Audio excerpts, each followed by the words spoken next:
hii pesa yenu ya chama inatoka lini? Ukiateka nafaa kulipa nyumba. Oh, pesa yangu ya chama ndio unangoja sana, si ndio? Hebu achana maisha yangu wewe. Ona huyu. Si unajua kiateka anasema anafunga nyumba. Unataka nyumba ndio ifungwe? Wacha ifungwe. Kwani sisi ndio kwanza kufungua nyumba hii Nairobi? Wacha afunge bana. Kwenda, toka.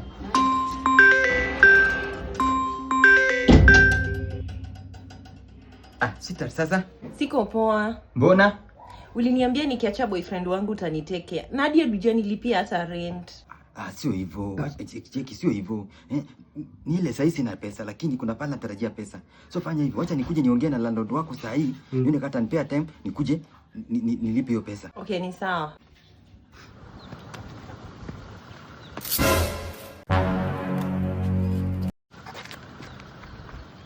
Nilijua huyu bibi ni wa baba. Nilijua na wa baba.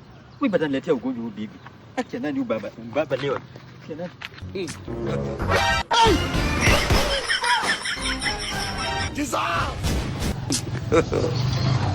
pesa. Acha nitulie kidogo. Hii pesa, huyu bibi ako na pesa hivi. Acha nitulie. Hii pesa nitaiba hii. Hii.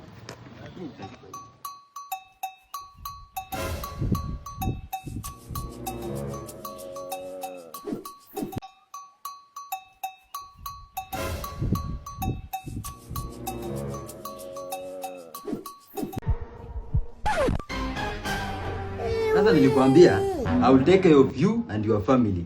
Okay baby. Sasa hii lipa rent. Thanks babe. Hii ya shopping na any other upkeep Okay.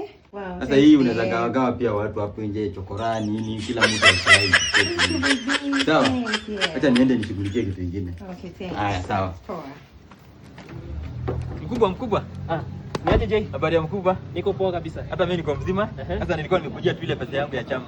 No, si bibi yako alipiga simu akisema ati mko na emergency. Kabidi nitume driver wangu amletee pesa. Bibi yangu? Bibi wako. Hebu driver. Bibi yangu sasa Kuja kidogo. Kwani kuna tatizo? Ulipeleka ile pesa ukafikisha? Ule bibi nilikwambia umpelekee pesa. Ya, nilifikisha hadi mali namba nifikisha hadi nikampatia. Umesikia? Huyu ni driver wako? Huyu ni my new driver. Ule mwingine kidogo alileta mchezo. Ile pesa ulipatia bibi yangu, ile pesa ulipatia huyu madamu. Bibi mweupe hivi. Sina nilipatia pesa na hadi enda boss alinituma kwake. Sasa enda uliza bibi wako pesa. Boss.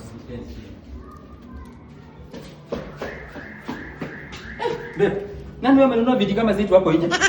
Hii ndio gani unauliza? Wewe hata niko na vitu nje. Nini bado unaenda kuna vitu? You got a tough man, hard down.